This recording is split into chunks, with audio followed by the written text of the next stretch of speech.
เบิ่งครัวก่อนอ๋อตะเห็นสภาพอ้ายแล้วแม่นบอกจะมาอยู่กับอ้ายเลย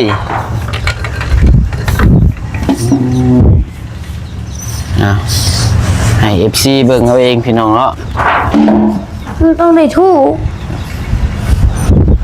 สภาพเพื่อนครัวจะขยับมาเอากระโปงสีตีนหดกระโลเพื่อนผมทุกพี่น้องเนาะมากันใส่ฟ้าปะนี่แทบตกใจพี่น้องเนาะจริงทู่เขาทู่มีเอ้ยเว้นกันหลายมือเนาะหามาชิ้นหอยใช่ปะไหวเรานี่เนาะแม่ได้บอกมันมีนอนแมวจะหูว่าแมวนอนแมวอย่างผู้เมนได้กินอยู่ว่าปีกนี่กินเอาให้บักบุญมีให้บักดำนำเด้อปิ้งตับนี่บักดำเด้อปิ้งหมูก็ได้ปิ้งตับก็ได้ให้มันให้กินเอาไปห่อไว้จังหวัดไก่ไว้ใส่ตู้ไว้ลองไปเบิ่งดูตู้เป็นจังไงโอ้ตู้เอาออกก้อนหมอกระถางนี่เราเก็บขวดใส่ล้างยากเท่าไรนี่คันจะบอกไปแช่น้ำใบก่อนนี่ผูกทั้งป้องทั้งยังผูกเก็บมาหนักแล้วขันได้ละลองแก้วเด้อไม่ใส่เกลือ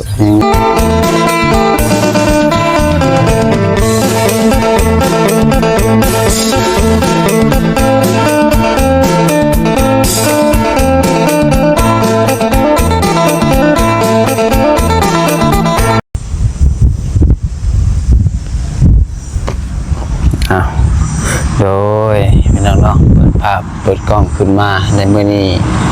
ก็อยู่พี่เด้อเพียงเดินทางเฮือนซานของน้องสายฟ้าพี่น้องเนาะบ่ได้ขึ้นมาก็หลายมื้อหลายวันเตะพี่น้องเนาะช่วงนี้ก็บ่ได้ขึ้นมาทุกมื้อพี่น้องก็บามื้อขึ้นมาดนๆมาเยี่ยมมายามเมืองเพิ่นพี่น้องเนาะเอาคนอื่นเบิดกราบทักทายสบายดีเด้อสบายดีสวัสดีพ่อแม่พี่น้อง FC เบิดสุขสุคนมุสมองสุบอนบ่ว่าสิอยู่ฝั่งลาวฝั่งไทยและก็อยู่ทางต่างประเทศเนาะก็ยินดีต้อนรับเข้าสู่ช่องสายกกสายบุญขอพบกันกับน้องพัดชัยอีกแล้วนะพี่น้องเนาะเอาสบายดีกันมื้อวันจันทร์วันที่30พี่น้องเนาะใกล้สิเบิดเดือนแล้วพี่น้องเอ้ยเนาะก้าวเข้าเดือน4เดือนเมษาบ่พี่น้องเนาะแม่นบ่ คือว่าเดือนต่อไปนี่ก็สิมีแต่งานแหละพี่น้องเนาะผู้ใดโทรมาเด้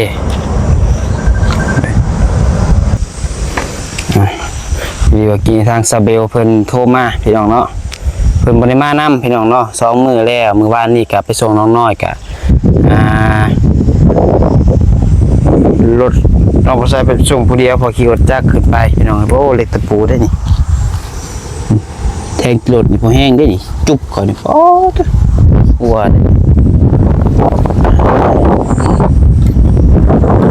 นี่ก็เพิ่นบ่ได้ขึ้นมานำพี่น้องเนาะคือว่าเพิ่นไปคลินิกแขวบ่พี่น้องเนาะก็เพิ่นสิไปเฮ็ดแขวเฮ็ดหยังนี่แหละพี่น้องเอ้ยว่าเทนโจมในเขตจะโดนแหละพี่น้องเอ้ยเพราะแขวเพิ่นมันเริ่มห่างเพราะย่านแขวเพิ่นล้มโทรมากินนี่ว่าหมอบ่อยู่อีกพี่น้องเอ้ยว่าเสียเวลาอีกแหละพี่น้องเอ้ยเนาะผู้อื่นเพิ่นว่าเอามาต่อพี่น้องเพื่อนน้องสายฟ้าเพื่อนพี่น้องมื้อนี้ก็มีแนวมาเว้าอยู่พี่น้องเนาะมีประเด็นมาเว้าอยู่ไฟครับกันมาก็อยากสิเงียบเงาพี่น้องเนาะได้โตนี่ไรเอ้ยนอนอยู่นอนอยู่ประตูเพื่อนจะมาจะไปทูเพื่อนเพื่อนให้เห็ดเพื่อนเห็ดเยอะเพื่อนเห็ดเพื่อนอ้าวแต่ว่ามันมีขี้ดินต้องเลยนะขี้ดิน เหยียบมันก็เลยเหยียบน้ำมันก็เลยที่เรียนติดตีนมันก็เลยขึ้นไปเหยียบก็เลยเพื่อนจะนอนจึงโทร มีคนมาหาบ่มื้อนี้ ไม่ หึ มาไม่เป็นไร มื้อนี้ได้ นะ ยังบ่มีไผมาว่านนี้ได้ซะ วันนี้ไม่มีใคร อันนี้ก็บ่มี ใคร อ้าวแสดงว่ามีคนมาหา2มื้อแล้วคือเห็นเพิ่นลงคลิปเขาไป ใคร หมู่เบาแก้วบ่หลายคนนะเคยเห็นเพิ่นมาบ่เห็นบ่ มาแต่โดนแล้ว มาแต่โดนแล้วนะฮะ เฮ้ยฉันมาจะมาเซอร์นี่วะ อืมแน่บ่ได้เห็นกันหลายมื้อเติบสบายดีคือเก่า ได้แล้วก็นี่ยังเหลือ2 มีแต่สอง เลย แม่นเอาให้มากินน้ำบ่ บ่ มีแต่เกลือบุญมีบ่ เลย อืม ของมันนี่ยังเหลือ2 ซอง อืมมึงดำได้ซะ ของดำเบิดแล้ว มึงดำหาบ่จะโดน เลย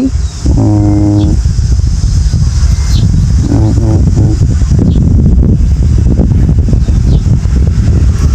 อ่ะเนาะอยู่กับไผ อยู่คนเดียว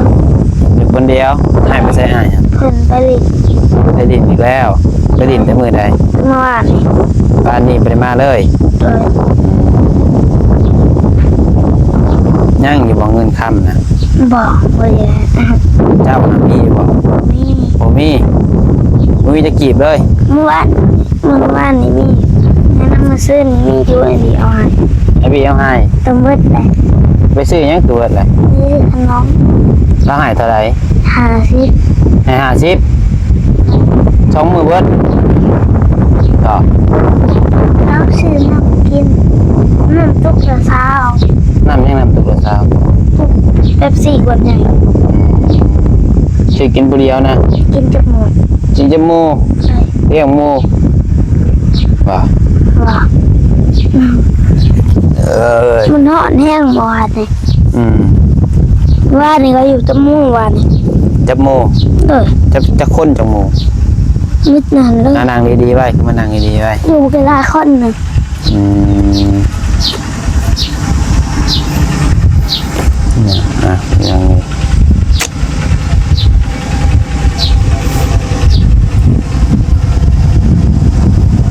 กินข้าวกินน้ำแล้วก็ กินแหละ นายยังกินมื้อเช้านี่ บังปลา ฮะ บังปลา ป่นปลา บอง ปองปลา ไอ้ อืมไอ้พี่ก็บริสุทธิ์มาหาทุกมื้อประเด็น บ่แล้วคาเวียร์เลยเขาก็บอก สู่มีคนขึ้นมาหาแล้วนี่เนาะจังหวะยังบ่มีคนมาหาเลยเพิ่นแล้วสิกินได้บัดนี้สู่มีคนมาหาเลย อืม พากันไปหากินได้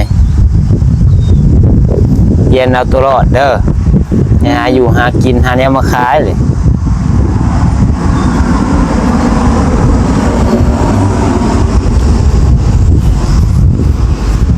เห็นก็บ่มีจะกีบติของอยู่ของกินยังอยู่บ่มีแข้งบ่เหนียวมัน เห็นที่ขนาด แค่ไหน มา3 ตัวเลย หึ เหนียวมาครับ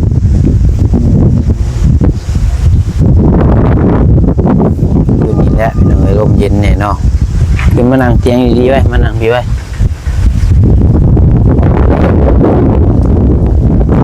ได้เนาะได้ใช่ปะ ได้เกือบเมาได้บ้านได้บ้านเด็ก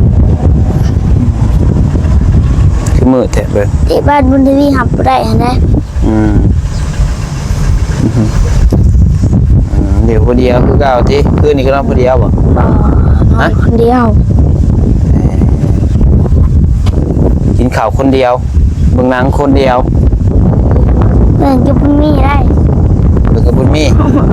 ไปตลาดคนเดียวบ่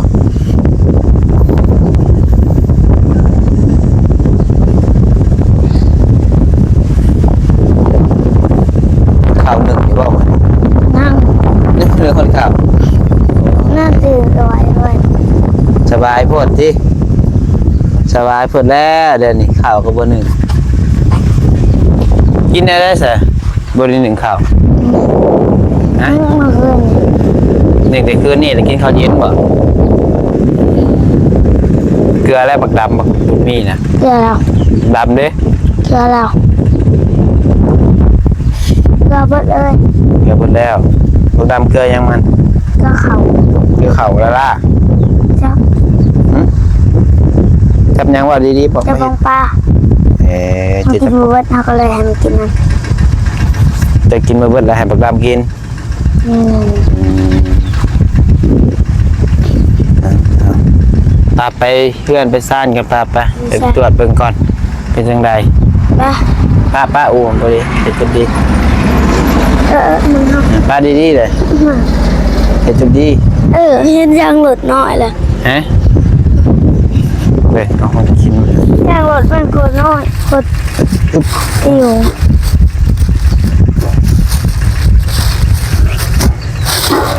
ปีกมาผ่าเป็นยังไงก็คิดซื้ออย่างมากเนาะมันเกาะคนคั่วเป็นกันเบิ่งคนคั่วก่อนอ้าวตะ นี่ เห็นสภาพอ้ายแล้วแม่นบอกจะมายุ่งกับอ้ายเลย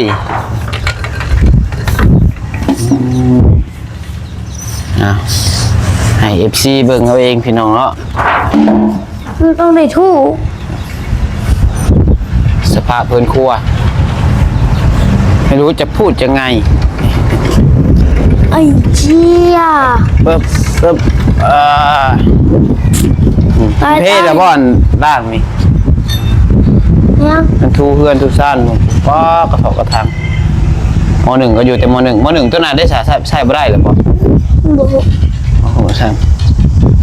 เนาะ นี่ยังน่ะ สี่ สีมันจะใช้ นี่หนูงำจะเป็นเหยียบมา สีในห้องน้ำไผเหยียบมา เดี๋ยวจุดนี้ตัวที่ตัวทางกระทำมันเลยทางมันขวบเลยถอดทิมเลยได้เห็นสี่ทิมนั่นจะขยับมาเขาก็โป สีตีนหดกะโหลเพื่อนผมถูกพี่น้องเนาะมากันใส่ฟ้ากันนี่แทบตกใจพี่น้องเนาะ จริงๆทู โอ้ เขาทูนี่ มีเอ้ยเว้นกันหลายมือเนาะ หามา ชิ้นน้อยใช่ปะ ไหว เรามี เนาะมูเมนได้บอกมันมีนอน ส แม ภาพ วเจ้าหูว่าแมวนอนแมวอย่างมูเมนได้บอกมันมีนอน สภาพ แมวเล่นอนเมื่อวาน สภาพเพื่อนพี่น้องเบิ่งผมโอ้เครื่องกระยายอยู่ส่งไพ่นะฮะส่งเสือไพ่ ก็เลยจะเก็บไปเอาหมอนี่เอาเสื้อห้องเลยนะเก็บไปแม่นก่อน กินปองปลานี่ที่ ไงมอนบอกคุณมีเดี๋ยววะมีของมอนนี่แน่ เดินซ่านชมว่าเด็กน้อยเลยพี่น้องเนาะ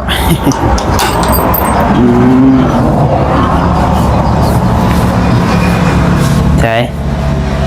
หายัง ๆถ้ามอนบอกคุณมี เดมอนไปสันนะ น้อย หึ น้อยสุดอันนี้ มาแหวนตัวไอ้ซื้อมาบอตัวนี้ บ่แม่นเลยอันนั้นแมวเล่นอนแล้วตัวนั้น ตัวไอ้ซื้อมาให้ พี่เด้ เล่ตัวแมวเล่นอน ยังคือแมวเลย หมดเลย ให้บัก ห เล มูบุญทวี ฮะ หมูบุญทวีมา มีหมูบุญทวีอีก เลย แมวคือกันนี้ บอกเป็นหมู เป็นหมู เลย ไผ่เลยห ห มู มูแม่เป็นแมว หมูบุญทวี เลย แต่ข่าวนอนในนี่ เลยมันเด็กนอน นอนแถวแม่นอนแทนแมว เลยมันเอามอนแมวนี่ไปมอน อ่า แมวจะบ่ได้นอน อืม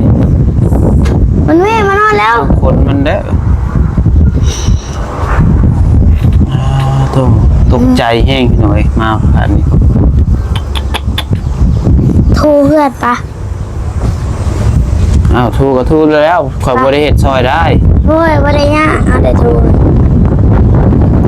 เห็นก็เห็นแล้วนายมาซอยได้เมื่อย มันถูกหอด10 นาที ทูเลยบ่บ่ได้ปัดบ่ได้หยังบ่ ปัด ก็ปัดก่อนเลยขี้เป็ดขี้ไก่ บ่มีเป็ดไก่มันเข้าในป่อมันน่ะปิดไว้ก่อนคือพอมันปิดไก่มันเข้าทำกระตุ้นไก่น้อย อ่า มันก็เข้าได้เก่า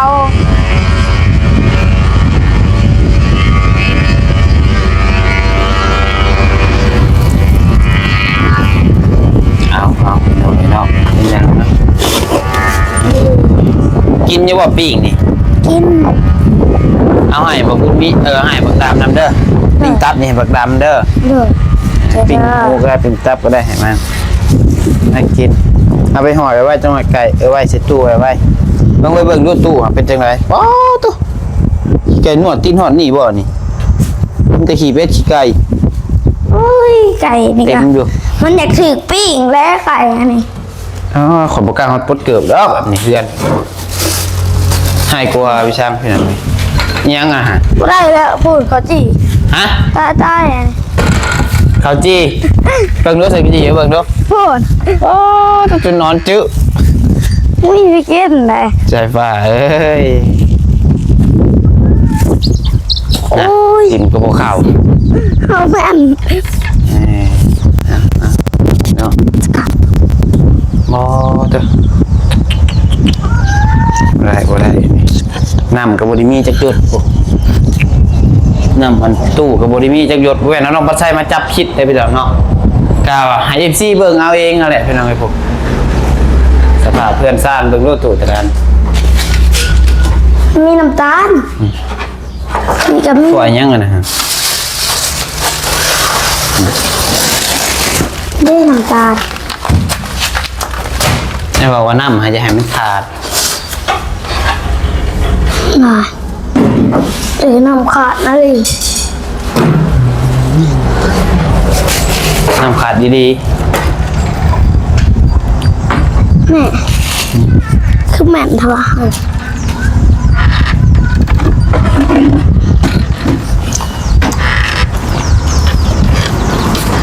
ไว้โอ้ต้องทางขนาดกับเพื่อนเมื่อไหร่โอ้ยใครบ่ฮู้สิว่าน้ำสายฟ้าแล้วค่อยเมื่อยบอกแล้วไอ้เจ๊เก็บตุกน้ำนี่หอยคนหลักไปค้ายนี่ตุกอร่อยเพิ่นโอ้ตุกนะคะตรงนี้จองแจงใช่ป่ะเอ้ยแม่แต่กระบอกชิ้นส่วนไทยมันเลยดิ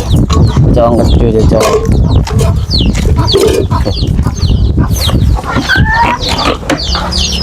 ไผเห็ดคนขั้วนี่บ่ เมียง คนขั้วนี่ ใคร ฮะ เมียง มาเบิ่งดูสภาพบนขั้วนี่ ไม่ใช่ นี่มาเบิ่งดู เห็ดนะ ฮะ อยู่กันอยู่จมูกวัน เริ่มกันจมูกโอ้ยหมู่คนใดเบิ่งสิหายเบิ่งมาลิ้นแต่บ่พากันหักษาความสะอาดนี่ บักตอแล้ว บ่ ก็ ก็บ่ บักเล่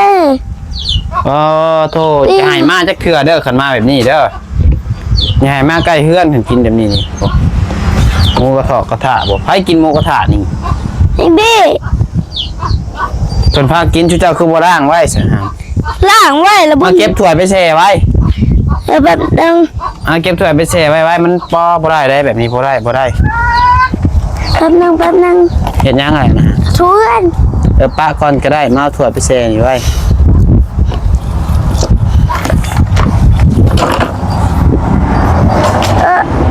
เดี๋ยวเจ็บเนาะ โอเคเก็บถ้วยบ่วงหาไปแช่รถ เจ็บแท้ โอ้ทางกล้องทางหยังฮะอยากเก็บใส่หม้อตัวนี้ไว้ทำไว้ทำความสะอาดไว้ คิด บ่ได้แบบนี้บ่ได้บ่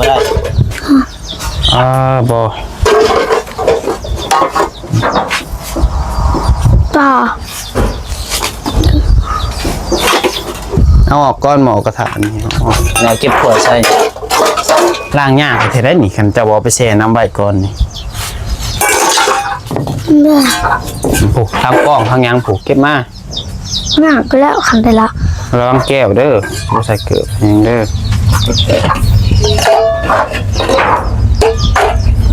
บ่วงน้ นี่ใช่ ำเด้บ่วงเต็มอยู่น่ะ เครื่องหอมอะไรมีแหละ หึ ไม่ใช่บัว ว่าบ่เห็นบ่วงก้มเบิ่งดีๆก้มเบิ่งจุบดี โอ้ทางหน้ากระบุเก็บไว้จังพอแล้วถ้วยบ่วงจังสีกินแล้วบ่พากันล่าง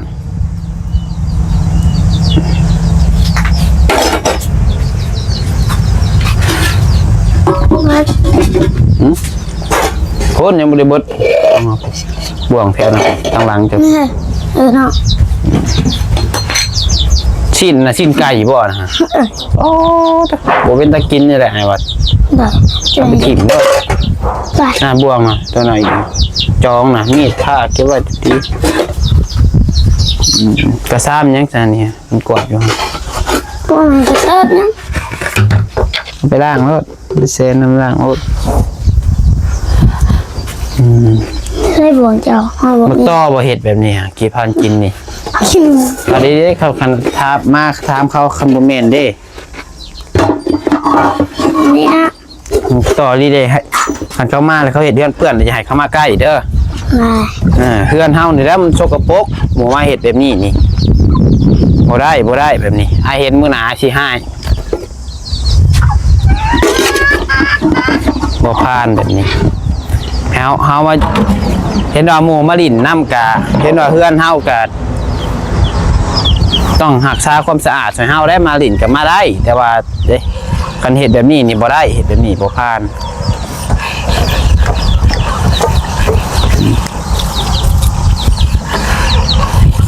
คันมาลิ้นแล้วฮู้จักความบ่มือตีนไว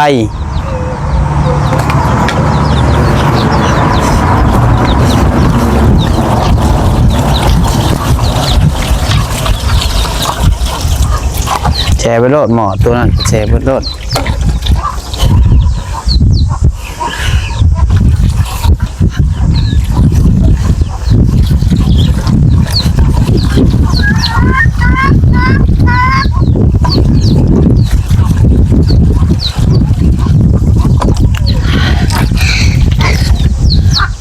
ไม่อะไรน้ำมันบ่แห้งเนาะ น้ำ แช่ไว้แต่บัดมือแรงเลยล่างเด้อ น้ำนะให้ยุแต่มันออกทั้งซึ่งแล้วกลัว ขนาดแล้วมือแรงเลยล่างชุบใส่ให้มันเต็มไว้มือแรงเลยล่างไว้ตัวไอ้บ่วงบ่มีไส้เด้หน่อยมีไปซื้อมาหายแล้วคันเป็นแบบนี้นี่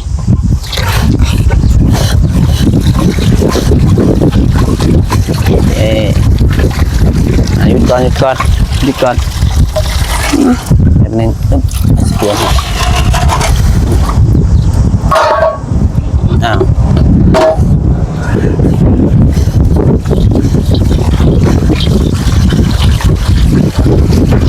โอเคพอแล้ว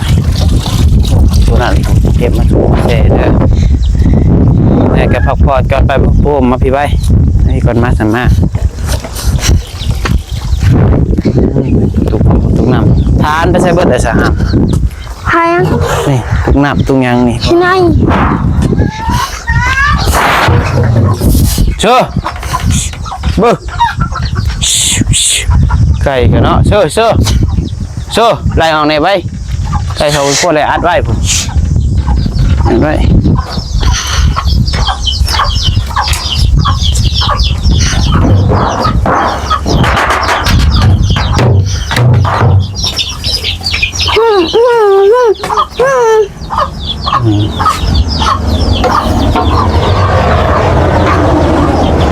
โอ้ตำโอ้ย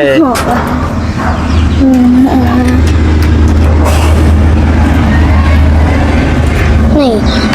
ไกลมาเขาก็ได้เร็วไปก่อน โอ้ยเนาะเบิ่งมา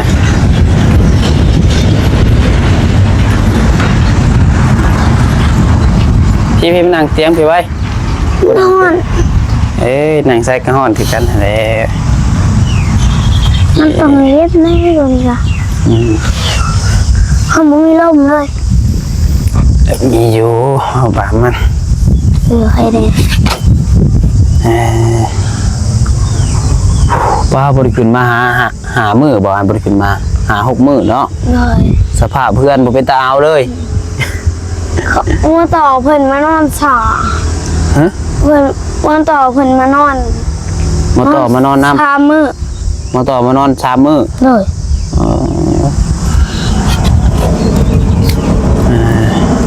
มานอนมากินน้ำกินข้าวกินน้ำน้ำกันอยู่นี่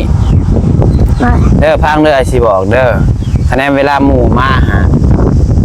หามาลิดน้ำหาลิดมาได้เด้อแต่ว่าคันหมู่มาเลยเฮ็ดเฮือนเฮาสกปรกนี่บ่ได้แบบนี้เด้อ เลย มีแต่บอกเพิ่นคันว่าภัยมาเลยภัยเฮ็ดเดือนข่อยเปื้อนเฮือนข่อยสกปรกแล้วบ่ต้องมาว่าสิผู้ใหญ่เพิ่นเห็น FC เพิ่นเห็นแล้วเพิ่นห้ายคอยเด้อ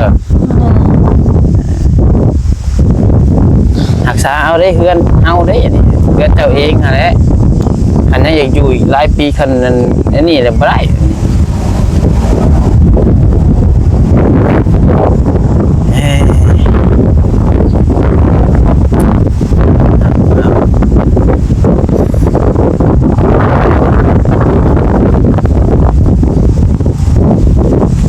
ซื้อขนมมาให้เพื่อน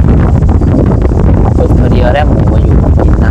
ำไอ้บีซื้อมาให้ตอนนั้นกินได้จักมื้อ พายมืออยู่ โหกินน้ำกันบ่ บอกเพิ่นบ่ได้มาตอนนั้น แพงไว้กินเฮาเองแลกเงินค้ำกับคันมีเก็บไว้เด้อเก็บไว้ใช่นั่นแหละจำเป็นดีเป็นมาดีไว้ มีอยู่นำไอ้บี้มีนำไอ้บี้300,000